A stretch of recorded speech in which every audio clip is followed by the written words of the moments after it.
In a world with artificial intelligence, how do we transform education? Thanks for tuning in. I'm Daniel Lopez, and this is the AI Education Conversation, where we explore the opportunities, risks, and impacts of AI across education. If you'd like to join the conversation, check out the AIeducationconversation.com. Let's jump in. Hello, everyone. As we enter the close of another school year, some of the conversations are now starting to focus on reflecting on this year and naming aspirations for the year ahead. While this year brought so many wins and bright spots, I know there's many educators out there hungry for a bigger change as we head into the next school year. For some, this means rethinking how we teach students, inclusive of the tools we now have access to, like artificial intelligence. How can we bridge the gap? How do we bridge the gap between the traditional school experience and the worlds of emerging technologies like artificial intelligence? I talked with Phil Alcock, who believes he may have the answer to this question: project based learning. Phil holds multiple roles across the AI education space. He's an expert in project based learning and a lifelong educator. He's also the founder of AIxPBL, a curriculum design consultant, an AIxED developer, and a STEM teacher. Phil walks us through the main components of project based learning, why schools struggle to implement it, how a world of AI enhances project based learning, and he shares his take on technological innovations on the horizon. I hope you enjoy my conversation with Phil and give him a follow on LinkedIn after listening to our conversation. If you're interested in my takeaways, sign up for the conversation at the AIeducationconversation.com. Share all show notes with my community 12 hours before sharing with my social media networks. If you want to continue supporting the podcast, that rating, a review, a share on social media, recommendation to a colleague, all of these things are free and go a long way in helping to amplify our space so that I can host bigger conversations. Finally, if your school, district, or organization is ready to explore AI and make a change, I am starting to now take bookings for next fall at the AIeducationconversation.com. Humans at the heart of education. Enjoy the episode. Philip Alcock, I'd love to officially welcome you to the AI Education Conversation. Thanks. Appreciate being here. Yeah, I now in looking at your background a little bit, I know that it sounds like you're originally from Australia, but are currently in Mexico. I'd love to understand a little bit more about your professional journey and how you ended up in Mexico. Yeah, thanks. I definitely wake up some mornings and look outside and wonder how I got to Mexico myself. So don't worry. Life is a journey sometimes and can take you in interesting ways. I think I've always loved to travel and more than travel, I love to just live in a place. I want to go to the little places that the locals go to. I don't want to be a tourist and take a bunch of photos and leave a place. So my first place I went to was Vietnam. I was fascinated with Vietnam. And then I just wanted to do something different. I wanted to see this side of the world. I always had a fascination with America and South America and Central America. I think I just find it so interesting, even just the dancing and the culture and, of course, the food. And so I had an opportunity to work in a few different schools around the world. One of them was in Thailand, and another one just happened to be Mexico. And I just thought, you know what? It's a crazy thing. Let's go. And this school was a project based learning school. So I guess that was really my driver to get me here. I thought I wanted to see what a real project based learning school was like. And then I just happened to search around the internet as you do, looking for schools, found a list of schools that were associated with search associates and just applied, had an interview with them. They were really friendly, really nice. I was like, well, I don't really know much Spanish. And they were like, no, don't worry. It's okay. You can still come here. And thought, yeah, what a cool idea. And then a few months after living here, things weren't quite working so well. I was just about ready to go, to be honest. And then I met someone and that turned into a great relationship, turned into a marriage. And now I'm married to a Mexican lady named Cassandra.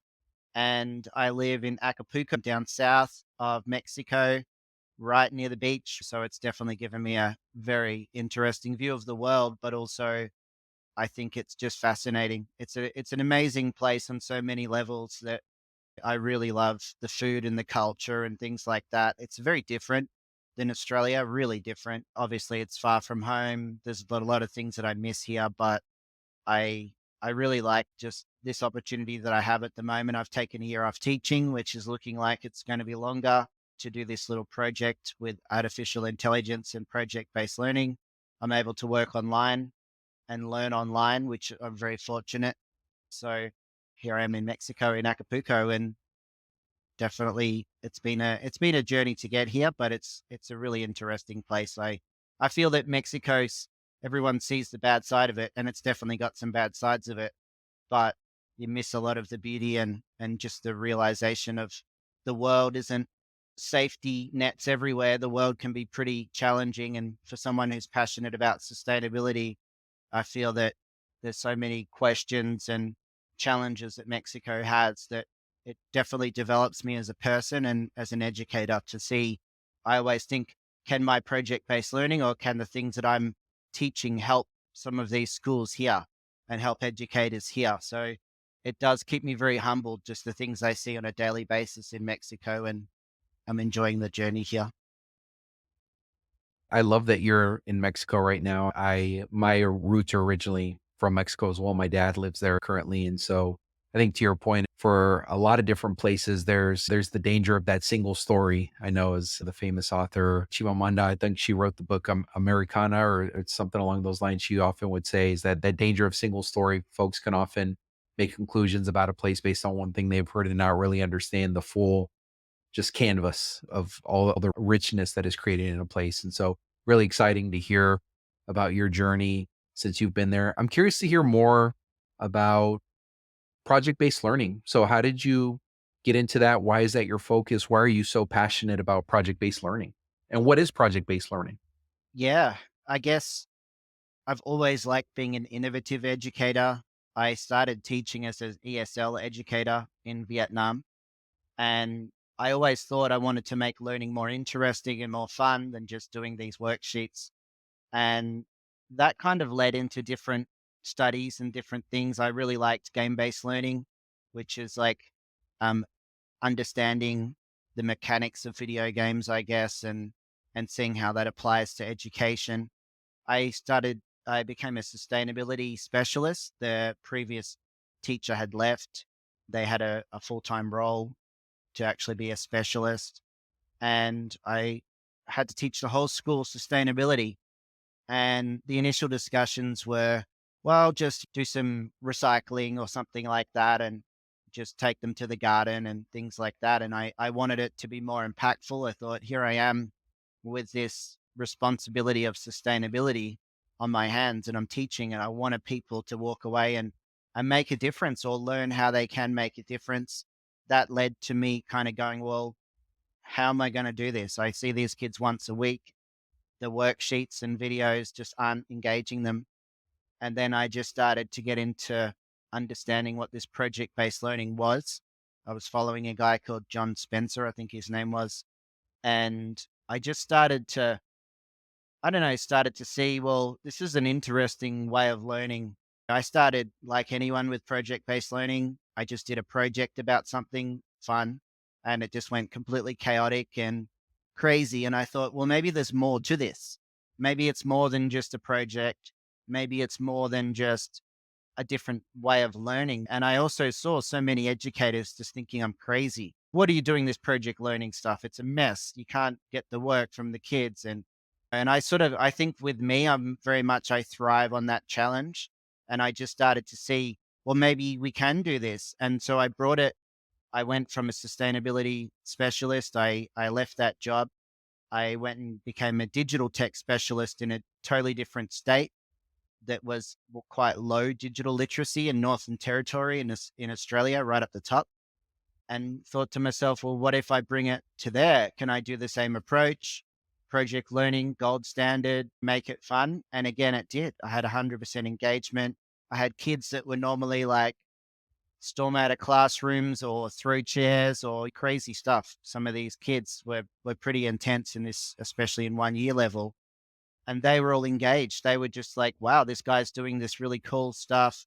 We're using Minecraft, we're designing motorbikes, we're designing all sorts of things. And I'm teaching them design thinking strategies. And I just found again, I had 100% engagement. And then I thought, and I remember some teacher saying to me, well, I don't think you can do this in a classroom because we have too many things going on. And again, there was a challenge, and I became a teacher, homeroom teacher again after being a specialist, and decided, well, I'm going to make everything project based learning. Obviously, challenges from leadership, them sort of saying, well, you can't make everything project based learning and we have to follow this maths book, and lots of different challenges along the way I had to meet. And then that continued all the way into Mexico. And then I just kept learning and shaping what I know with project based learning, learning from others, watching videos, talking to educators. And then, yeah, once artificial intelligence came along, it opened up so many doors of saying, well, maybe this is actually a really interesting way of learning, and maybe this is the way that learning is going to be like in the future. We are just going to do projects based on things that we actually want to do. If we're mad, I was a mad MBA card collector.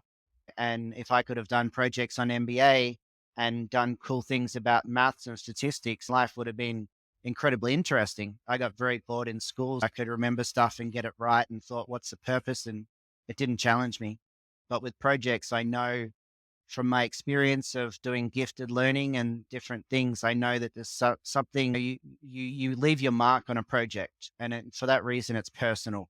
And I think that you can do a sustainability project, you can do a campaign, and that can be persuasive writing, that can be information report, that can be narrative writing. Everything can be shaped around a good project, and I feel that it's very complex. It takes a long time to teach the methods. And I feel that that's what stops it happening because it's a cost. How do you train all the teachers about project based learning when they've trained did something else? But I feel that the more that I'm on this journey, the people that take the risks and are innovators have great success with project based learning. And I really feel that there's something so great in it that when you get a good project going on, it can be the greatest learning experience for a kid. And I know for a fact when I did in Mexico, we did a big sustainability PBL, and it lasted pretty much the whole year because kids were so interested. And right at the end, every meeting was, what's your most biggest moment from the year? The sustainability PBL, the PBL, the PBL, and the kids got it.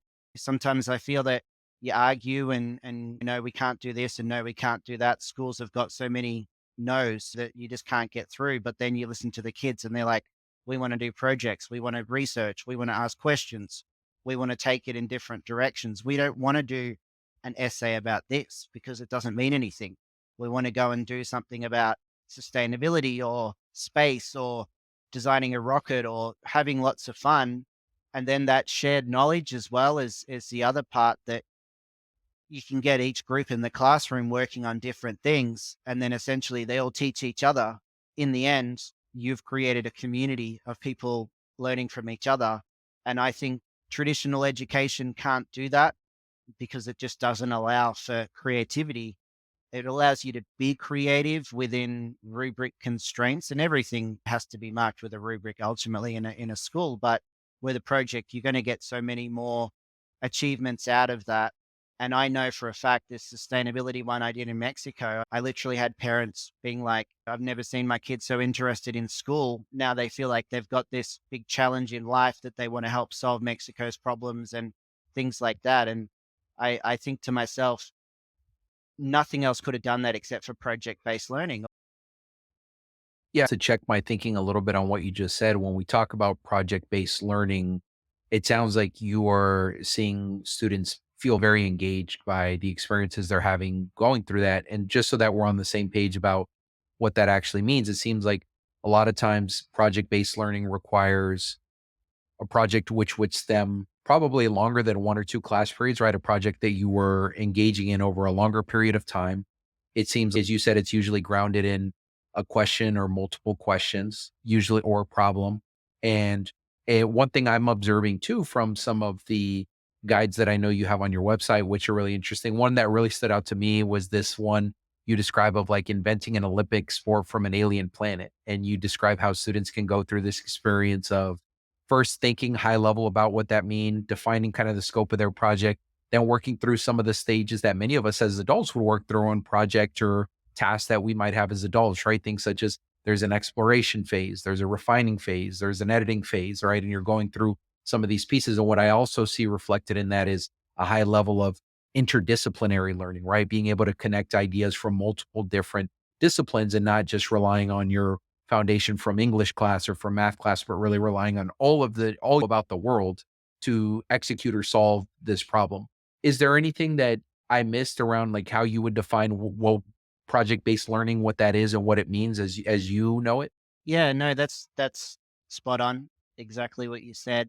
You have you have a general theme. I almost feel like every project has a culture, if that makes sense. Like it has its own energy or vibe or something, just like our own little projects we do in real life. And I feel that that's where you have these challenges, you have that, but there's no, at the end, you have to create a diorama with these requirements. It can feel a little bit, the direction can change a little bit. And so therefore you can show your learning in different ways. And often also we do that in these kind of projects where we're trying to work out what we're doing to explain to people. That's all your critical thinking right there. If you're just trying to work out, well, what's going on with this project?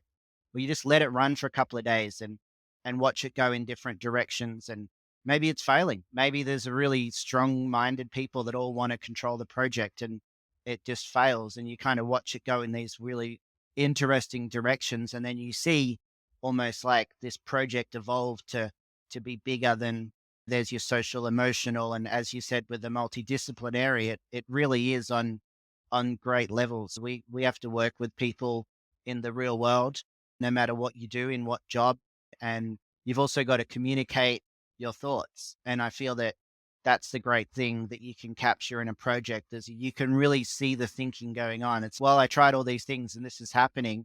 You're not only just creating a project or a product, you're actually, you're giving yourself this, next time I do the project, I'm going to make sure I ask all the people in the team what they're doing. And next time I do it, I'm not going to control it. Or next time, some of those like reflections that the kids have in the project. Or great example, I worked with, there was one group which are pretty much the high flyers in the class with all their subjects, yet put them together and they barely got past level 2 because they just had so much fights. And in the Interesting. end, I had to split the project up, split the groups up and have them doing separate things because it was so intense. But then they realized something powerful, to go, well, actually, do we always have to sit in a group and work? Can groups work in separation and things like that? And that's some of the big things you kind of go, well, that's huge. I never thought about that myself. And so as a teacher, you're learning about the process and your own processes. As kids, you're learning about so much scope and so much, wow. Like it's like saying to a kid, giving them a blank page and say, write a story that's going to be great. They're like, whoa. But then you start giving them guidelines and you do. I feel like structured, there has to be really good structure in PBL. There has to be a really good sense of, which really comes, you can read all the books you want, but it comes from working and finding your own strategy. Everyone that does PBL kind of does it their own way, which I like. And that's a creativity as well. So you've got this great engagement, you've got this great learning in so many levels, but you're also, you're looking at learning a little bit differently and what it means to learn. And as you said, then you're using those real skills. You have to go, all right, we've got a, we want to change. I remember one kid was like, that's it. I'm getting rid of all the plastic in the cafeteria. There's too much. They went into and spoke to the cafeteria, like the leaders of it, and were basically like, you need to stop doing this. And they were really harsh. And the leaders were like, hey, it's really expensive. If you can find a way to find us cheap stuff, then, and so then they became, well, how do I find a way? How do I convince? How do I change? How do I convince kids to pay more? Or how do I convince the school to subsidize it? Or suddenly they had multiple persuasive arguments going on in their head and they were trying all of them. I mean, it's, to me, that's so much more effective than saying, right, try and persuade your principal why you need longer recess or something like that. They've actually got their own reasons for persuasion. And in the end, they were able to raise money through a donation book drive that then subsidized the cafeteria to use a different type of plastic that could decompose, and had great success. But in the end, that process of persuasive writing was much more than you need to write here, do this, and say this. In the end, come on, they did amazingly. They somehow got this change to happen, and also realized how hard it is for cafeteria people and how much money, little money they make, and all these extra things that they found out. So that discovery phase is it can be really interesting in project based learning as well. I think a lot of the skills you just described, learning how to work with people with different perspectives from you, different beliefs, exactly the type of skill sets I think that our young people are not receiving in school-based communities right now that we need to ramp up as we think about the complex problems that they are going to have to solve and grapple with as they graduate from their formal education and enter the world.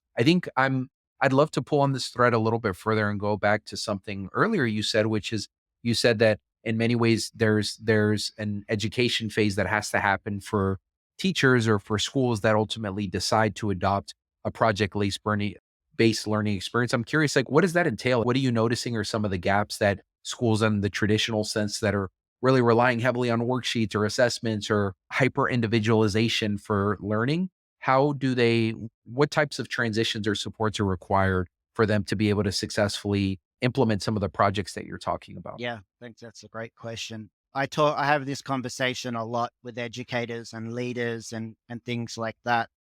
I feel like it's kind of like that thing with AI. You know what I mean? It doesn't take much to sit there and experiment with AI. It doesn't take much to sit there and watch a few videos and start experimenting and things like that.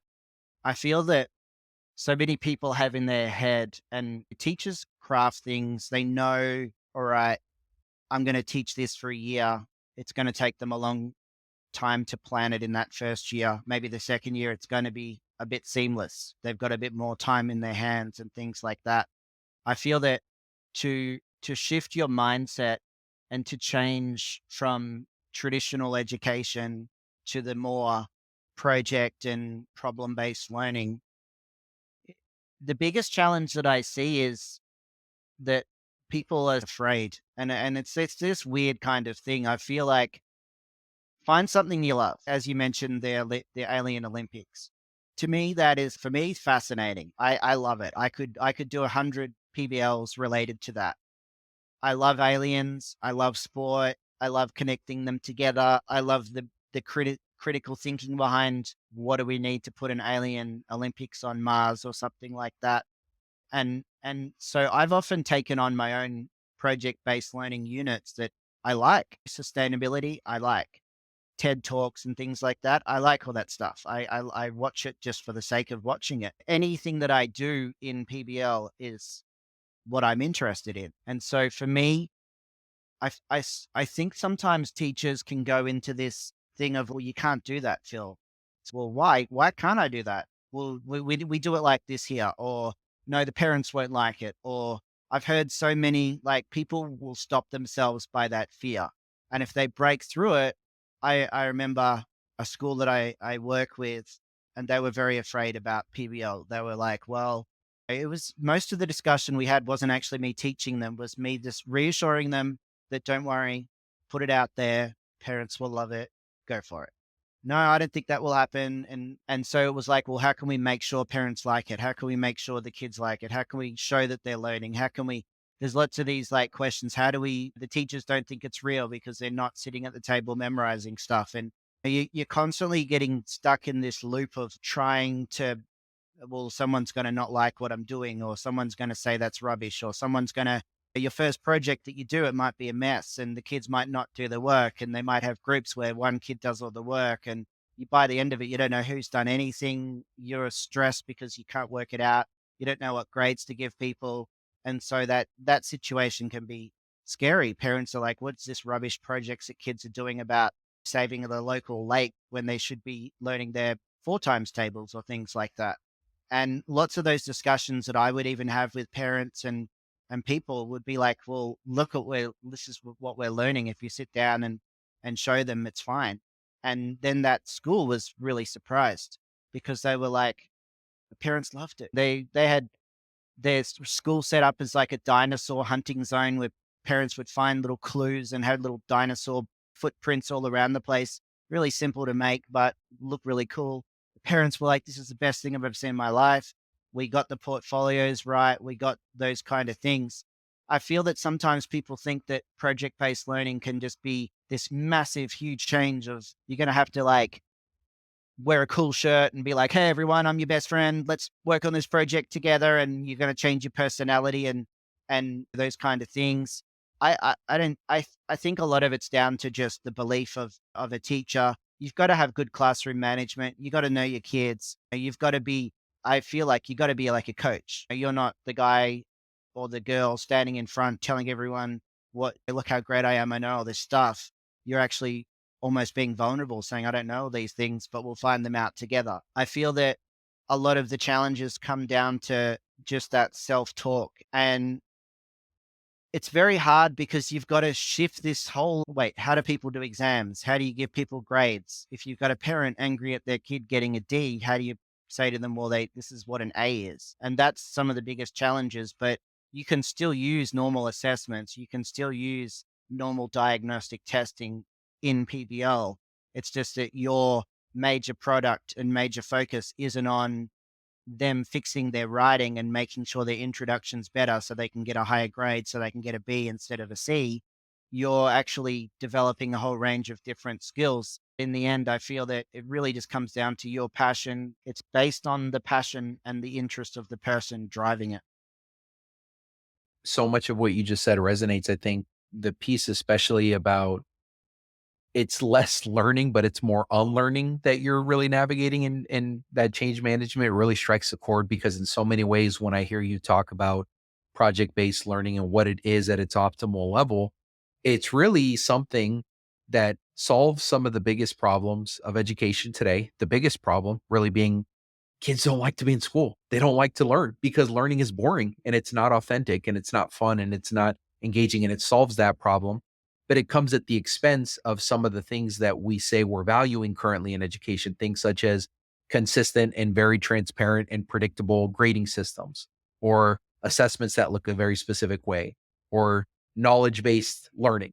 And it comes up against some of these things that we've prioritized in our current system. I think what makes 2024 is such an interesting place is with the emergence of AI, that is also making clear to society that, hey, if you continue to prioritize these things that this education system has been built on for the last 100 plus years, things such as valuing knowledge over development of skills versus teamwork, if you continue to value transparent and predictable grading systems versus like a love of learning and a love of solving complex problems, you're going to find yourself in a world where the students that are graduating from this system are ill equipped to handle what the world is actually. And in so many ways, my experience navigating adulthood post graduation has been a lot of what you've described. I've had to learn how to bring my superpowers and my passion areas to the work that I do, solving complex problems. I have to work with people who think very differently than I do, something similar, something different, something we sometimes have disagreements. We have Yeah. to learn how to handle it. We have to learn how to engage in our roles together. One thing I'm left with is the role that AI can play in creating an optimal project-based learning environment. Can you walk me through how you've noticed AI has been a helpful tool on the educator side as well as the student side? What are some ways that you've noticed AI can really help? Yeah, I feel that I've just focused more on ripping apart the curriculum. I work with iCamp. They have a new project with schooled.ai, I think it's going to be called. And I'm doing some of the AI development stuff in there. And I feel that the most important and the best things that it does, it just can deconstruct our curriculum, turn it into better learning outcomes. All those like learning intentions and things like that, that for visible learning, we can really make learning visible. We can really just what does this actually mean? What this is a curriculum. I've read this thing 100 times, but what does it actually mean? Hey AI, explain this. I've got no idea about education. Or hey AI, I'm 5 years old and I don't understand what an ecosystem is. I've never been taught it. Can you explain what this is? And I feel that that's what it's going to do. And that's what it's doing best is just deconstructing. When you can deconstruct the curriculum, when you can turn that into a set of learning goals and a set of methods of achievement and things like that, then you can then put the AI to kind of work it all out together. And what that transfers to is whatever the challenge. I've got some friends that be like, hey, I've got to teach this. Can you make this into a project for me? And for my process of making a project, I've got a prompt chain, and I'm developing that into eventually something people can use very easily. And what it does is it basically you're feeding into AI. This is a curriculum. This is what the curriculum means. Tell me what it means. So AI tells you, and then it's got a double. Like you're saying, all right, I'm teaching an ecosystem. Can you please tell me what are 5 things that the kids need to do to satisfy and have achievement in this standard? Then it breaks it down further. You can say, well, break that down even further into 10 lessons. Then each lesson can be specific, and then every lesson can build up to complete understanding. I don't think we've ever been able to do even the best conversations or the best people that explain things. I don't think we've ever been able to do that before. So then if you think about just the power in that, if we've got standard X725.42, it must express opinion or whatever. Those standards are written by college professors and consultants and people that are pretty smart. So I think they're pretty good. A lot of people bash standards. I think for the most part they're pretty good. There's just too much.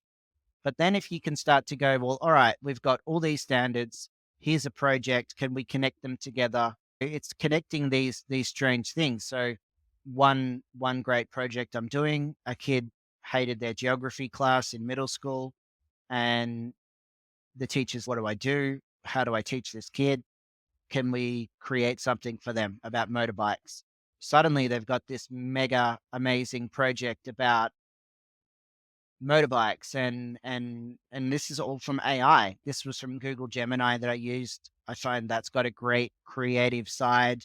And then I've got all these really interesting that now their entire term, they're just designing this amazing motorbike journey. And then anything the teacher wants to teach can just be like, here is the kids doing this project. This is the driving question for the project. These are the main things they're doing. I'd like to know how I can make division relevant. They don't want to learn division. How can it be relevant? So then the AI is kind of like explaining it, connecting the dots, adding different ideas, doing those kind of things. When you have the ability to break things down and even difficult concepts, if you say to it, what what does persuasive writing mean, or what does opinion writing mean, and what's expected at this level, or if you can actually, I've analyzed documents and planning documents and all sorts of really interesting things. What I keep finding out and what I keep working out is that if you talk to the AI, you break something down, or you give it like really good instructions, and then it makes it clear for you in the answer, then the answer that it gives you, that's when you can use that answer to drive and make other projects or make worksheets or whatever. They like, for example, you might have a grade 5, they're not doing well with their division. You've given them some tests. You say, all right, they're at a grade 3 level. So suddenly they start using a grade 3 book. They're feeling terrible. They're like, why am I doing grade 3? Everyone's doing grade 5. Everyone knows they're a low math person. They feel bad about it. They hate maths, things like that. With AI, you can say, oh, hey, the kid's trying to do this.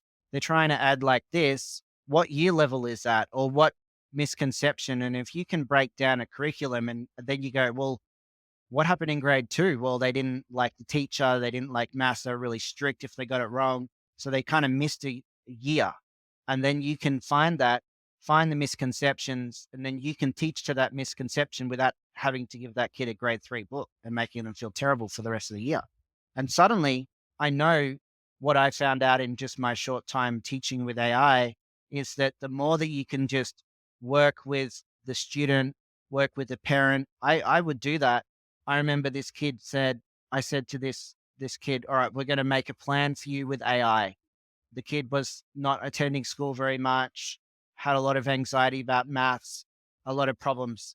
We had a huge discussion with a parent, with a kid. The kid was there, and we worked with AI. This is what I thought was the most powerful thing.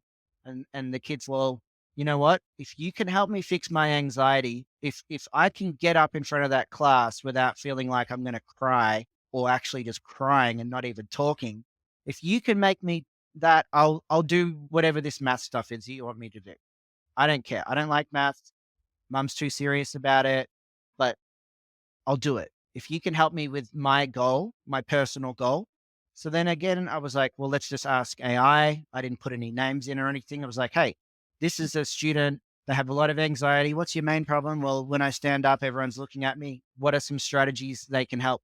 What's a 10-week program that's going to build their confidence?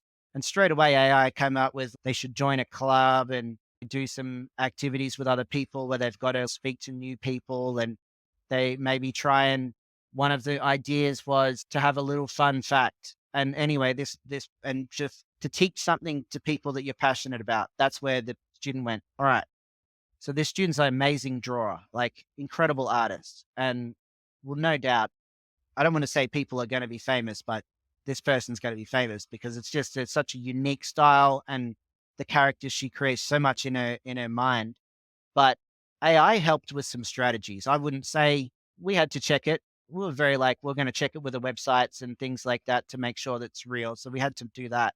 But the kid was like, wow, AI's given me this idea to teach the class about something I love. Well, what if I taught them about my drawing? And so I'm like, all right, let's do that. Nothing to do with maths, nothing to do with anything, but it is everything to do with everything because I'm listening to that student and I'm working with the parent and I'm working with AI and even we're creating this together. So then the student come up with this idea. All right, if I'm going to teach the class drawing, then the class, a few of them were like, not interested. That's fine. You can go and do something else, read a book or whatever. The rest of the kids were interested. Suddenly all the class was interested. That kid was in front of the class, like bang, bang, bang, bang, bang. And I was like, would I've ever been able to achieve that myself without AI? Maybe, maybe. Of course, I'm going to be like, oh, of course, I gave her great belief and whatever. But I'm like, that's really interesting because we kind of made it this intermediate thing that the parent and we all had to agree with it. We weren't it was no crazy ideas or everyone's oh it's hallucinating and things like that. It's we're gonna read it. We're not just gonna go, there you go, kid, blindly just give them something. And so then we thought, well, all right, the kid, so we had a meeting with the parent, kids, can you help me with my anxiety? Now I can speak. And that kid just went crazy after that, just got up every chance she could speaking. It was amazing. But the most powerful was like, all right, now we need to ask AI to help me with maths. Can you do me a plan? I want to study every night for 20 minutes. I want to do it at this time, but I don't want to do it every day. And that, so we just created a plan with all the parameters. It just came up with a plan as it does with AI. It just goes, there you go. And then we took that plan. I said, all right, let me work on it a little bit. Let me just find some things we'll meet. And then I could add a few little things. We had this plan already made by AI. The kid was just like, yep, that's fine. Bang, went home every night. And their maths levels like increased by something like 400 or 500% in their standardized testing. Even the teacher was like, we're going to have to get this kid to do it again because they shouldn't have that much growth in maths. And they did, and they still did really well. And like my thing with AI is if we're actually working with it and we're creating things, and as time goes by, we're going to have better chatbots. We wouldn't just go to Chat GPT and ask a question soon. And it's interesting. It still makes stuff up, but it gives links to things sometimes, which I find is pretty cool. But I feel that that's kind of the thing. I was always like, hey, AI can say some weird stuff and it's biased and it's pretty bad, but it's trained on us. We just got to work out how to use it. And then with students using AI, with I feel that most kids or most people, there's so many places you can now join up to free AI. And so people are getting all over it. It's on TikTok. There's there's tutorials on TikTok how to cheat. It's crazy.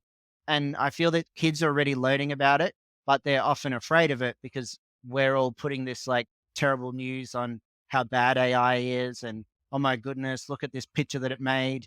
It made like a black founding father, and wow, AI's wrecked and all this kind of stuff. It's no, it's not. It's just that's a bad output. And you've got to know that that's one thing out of many great things that it can do. As I'm finding, like even the new chat GPT that came out is gold because I'm doing prompts, I'm giving it challenges before, and it can just work things out with memory, with those kind of things. I feel that that we're at a point with AI, and I believe for people, if they want to use AI well, is to really start to break down everything that you do as a teacher. I do tutoring myself, so I'm constantly breaking it down. I'm working out, well, what were the kids responding well to and things like that. And now I've got these prompts that I can create these amazing scaffolded work that I do with them, and the kids love it. I feel that keep building your knowledge, focus on one little thing and then build that. Even with a lot of my writing that I do now, I can analyze my own writing. I ask what's interesting. I go back and analyze my own articles now, and it's helping me a better writer. I read my first article to my articles that I write now. I'm like, whoa, am I the same person writing? This is so good, and it's good, but I keep like analyzing what am I saying? What am I not saying? What do I need to say? Why is this person getting all these likes on this article? Why do I get one like? What's the difference? What's this saying? What's the structure of their essay? All those questions. You can start working with AI, and I feel like I'm a little bit becoming like that edge of tomorrow. I just feel like I've got these little like brain enhancements. I've got, oh, I'll ask Gemini that question. I'll ask Claude that question. I'll ask Chat GPT to analyze that. I might have a huge document that I just don't have the time to read. Someone's, please read this, Phil, and tell me what you think. I can put it into Chat GPT. I already have my methodology of this is the way that I read. I write things down. I focus on these things. I do that. Could you tell me what this says if I'm just focusing on these things? Then suddenly it's almost like giving me a little bit of a heads up to go, well, this is what this is mainly talking about. All right, cool. Maybe I'll read that more, or maybe no, that's not something that I'm into. I'm kind of like using AI to help me at all the challenges that I have.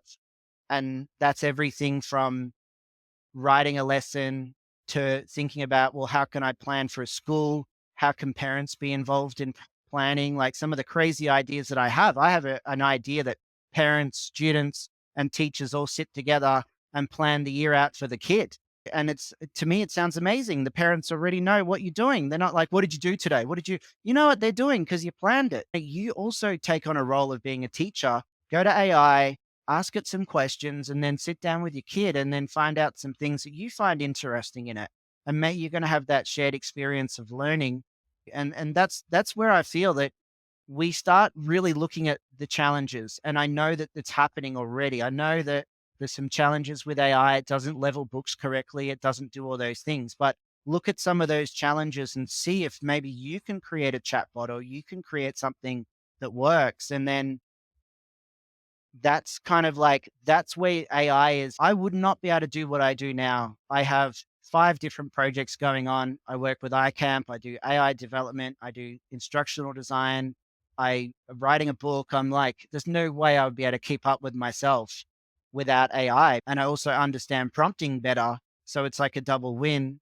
But I guess I'm working with AI on my pain, on my cognitive load and all those kind of challenges that I'm having, then that creates less cognitive load for me, if that makes sense. Like I can create a project based learning pack that would take any person from scratch about 4 or 5 hours. I can now create that in under 40 minutes. And those kind of times are huge. And I feel that, yeah, it's like finding the challenging things first and also working out, having fun with it. Just see, well, can it tell me interesting things? Can it help me with a challenge that I'm having? Let's take it a step further. How can we get really good outputs? How can we work with a school and create a chatbot that the school supports? Or how can we just make our situations better?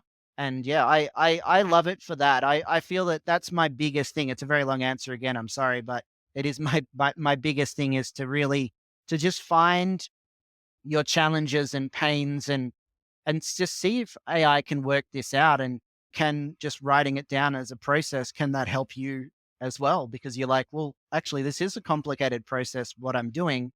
AI has kind of said, oh, hey, just do it like this instead. And you're doing the same thing.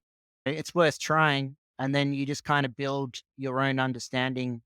I think with this world of AI literacy and what it means to be AI literate, there's no way I would be understanding that if it wasn't for AI just breaking down what people are saying and what people are writing, and then trying to form knowledge from that.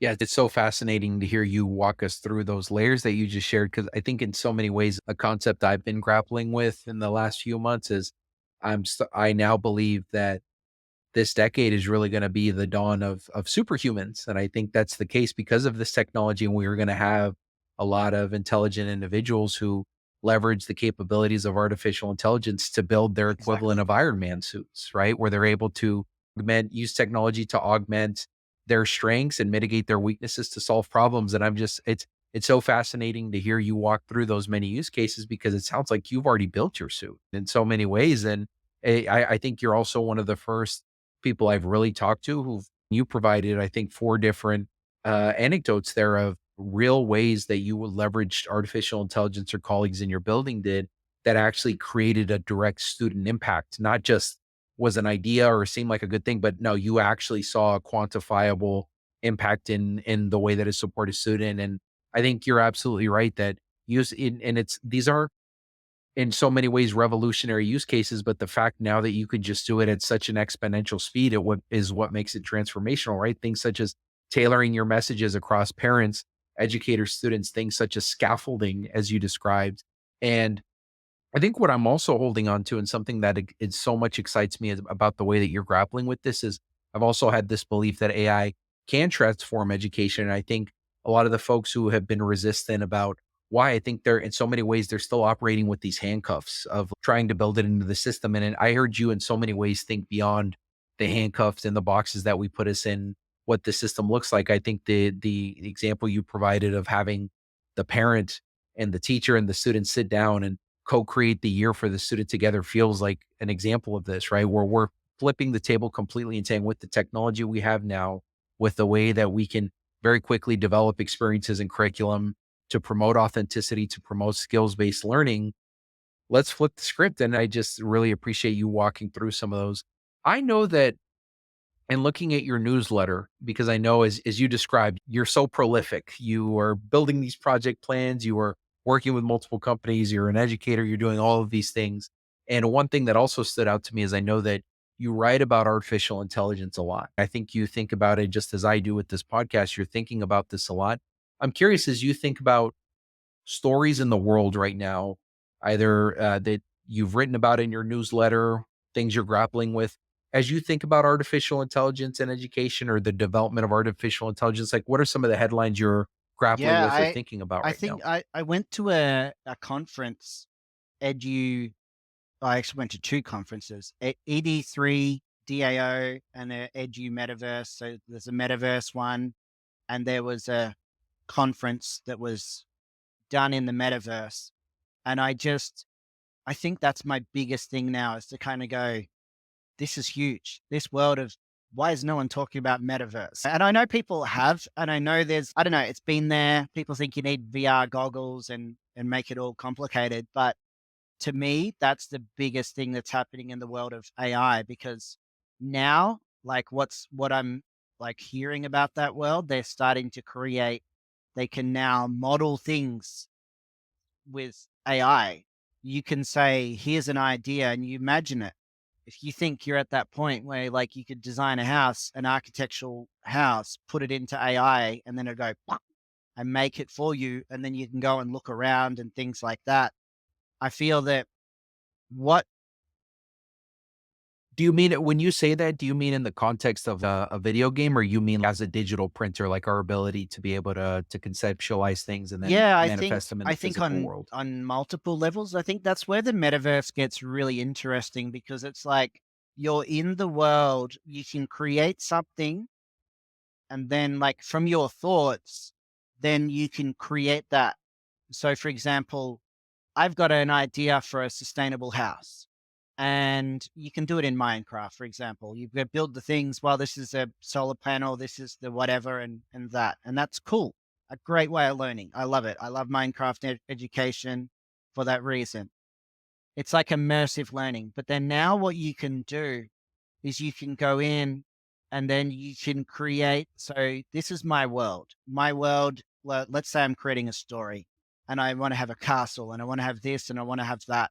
What I'm describing in my story that I'm writing, I can now see and then I can live it. I can go and chat to an NPC, which might be my own character, and find out to them, all right, why are you crying all the time? Like that, say Harry Potter, that girl that cries all the time or something. So what's going on? Why are you crying all the time? And so you can interact with your own world. To me, that's huge. And then it's, well, okay, so then you interact with your world. No, no, I don't want the castle like that. I want it like this. So you're reprogramming it, you're rewriting it. The biggest challenge for kids, and I'm sure even adults, is revising writing. But if you're creating something, for example, you're saying, all right, today's or this week's project, we're just building a sustainable school. What does it look like? What does it have? Those kind of things. And normally with drawings and showing the drawings to the class and that's it. It's exciting, it's fun. But imagine then you can design those drawings and then put it into a world. So then the whole class can go in and look at it and then get those takeaways. Then those takeaways, you could be saying, well, I didn't know that would happen.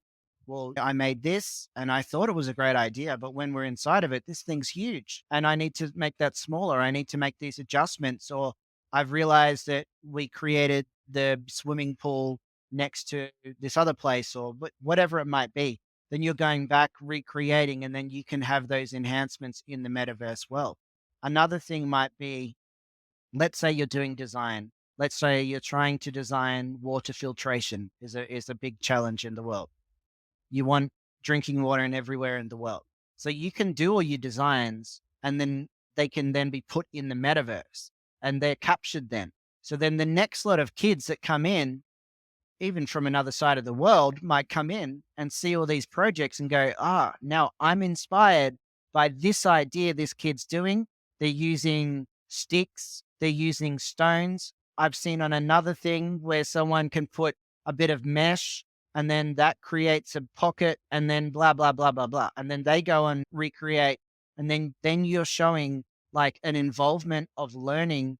And again, this is an AI thing because the metaverse is there. But to create all these things and create the time for immersive learning and individual learning and those experiences takes a lot of work. But with AI, you can do it. So then what you could potentially do is you have one thing going on. You have, let's say, a school in Mexico has created ideas to solve water filtration.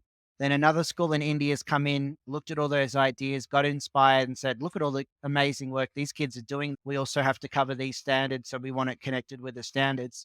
Then there you're creating like a whole different learning space of interacting, of learning from others, but it's captured within that metaverse environment. So then imagine that in 10 years' time, people can go back to that metaverse world and go, well, these are these ideas these kids had.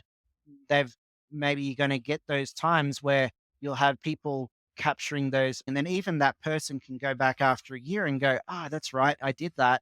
I did that water filtration. I've got another idea based on something else I've learned about biomimicry or something like that. And then it's connected. And then you can then show how you've improved on that learning. And then you imagine you start seeing that in a bigger picture. I'd love to hold some space for you to share if folks are really interested in connecting and learning more about your work. How would you invite them to connect with you? Yeah, thank you very much. So I guess LinkedIn is probably my most common place at the moment. If you don't have LinkedIn yet, I highly recommend getting it. It has a lot of great thought leaders on there and even just great advice for classrooms. So follow me on LinkedIn, Philip Alcock. I also have a website, www.AIxPBL.com. I'll definitely be revamping that and adding more information about project-based learning. And I have some workshops, free workshops coming up in June. So feel free to connect with me on LinkedIn and I can give you a link to sign up. Philip, thank you so much for your time today. This has been a great conversation. Yeah, thank you very much. I really appreciate the questions and thank you everyone for listening this far. I've gone on a few different tangents, but hopefully it all made sense. If you've got any questions, do feel free to reach out to me on LinkedIn as well. I don't bite. I will always answer emails and questions, and I'm always happy to share my passion and knowledge for AI and project based learning and just learning in general. So, yeah, thank you very much, Daniel. They were great questions, and I really enjoyed this experience.